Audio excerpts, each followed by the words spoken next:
Today marks 3 weeks since 4 University of Idaho students were brutally to death inside their home, and investigators still have not named a suspect.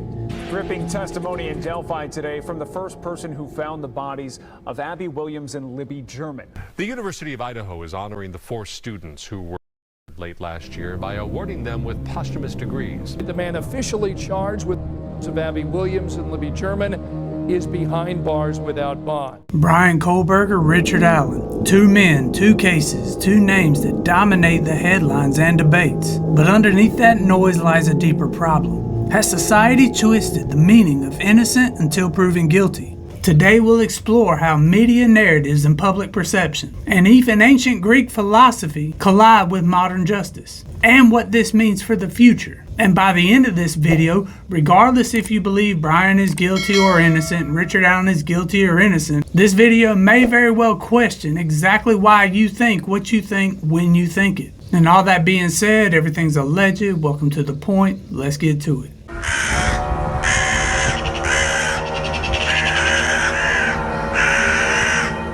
Listen, innocent until proven guilty isn't just a legal phrase.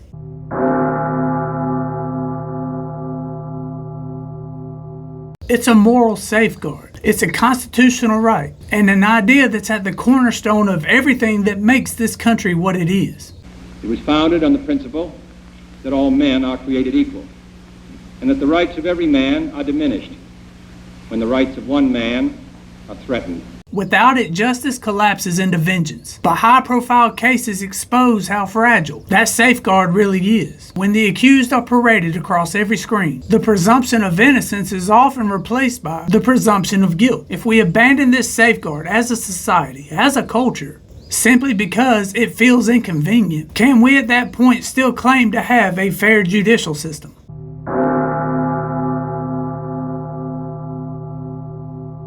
Modern media thrives on sensationalism. In both the Kohberger and Allen cases, leaks, rumors, and commentaries spread like wildfire.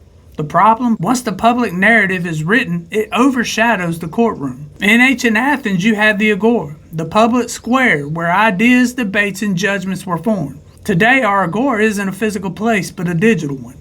Twitter, TikTok, YouTube, X. Endless feeds where narratives are crafted long before the evidence is tested. We moved from a model where news could be assumed to be inherently truthful and unbiased to one which enabled fake news.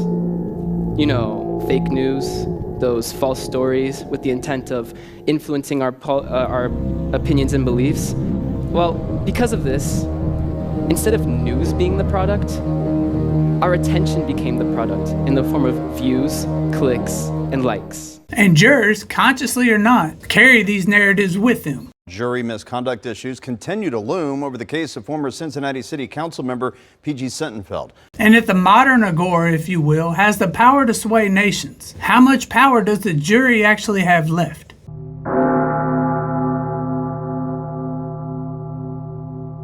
Because society craves closure. Fear fuels judgment.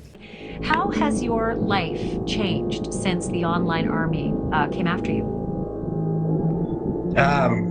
It's definitely been weird.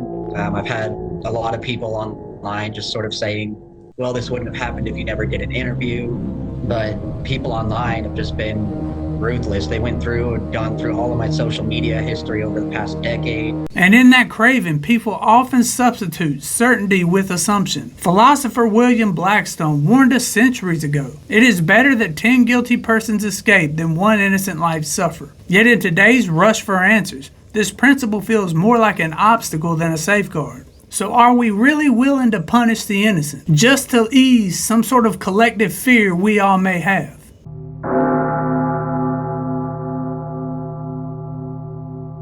Socrates stood trial not because of undeniable proof, but because the Athenian public demanded it. His sentence was the price of mob approval. That ancient injustice mirrors our own world, where viral outrage can feel more powerful than reasoned evidence. So really, have we progressed as a society since Athens? Or are we simply repeating history with louder noise and faster tools?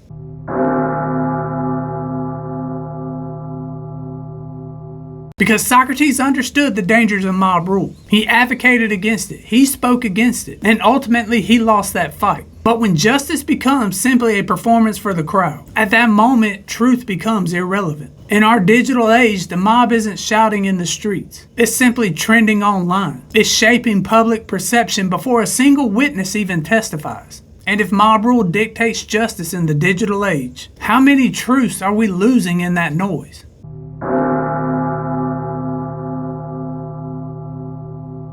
Because the point of this channel wasn't to champion every single individual who was charged of a crime. It is foolish to get on here and say absolutely all these people are innocent. Absolutely all these people got railroaded by a corrupt system, dirty cops, or some kind of backdoor under-table deal. So no, not everybody charged of a crime is actually innocent. But not everybody charged with a crime is absolutely guilty. Not in every situation. But what we can say for certainty is there is definite bias in all the coverage, regardless of the side you want to pick.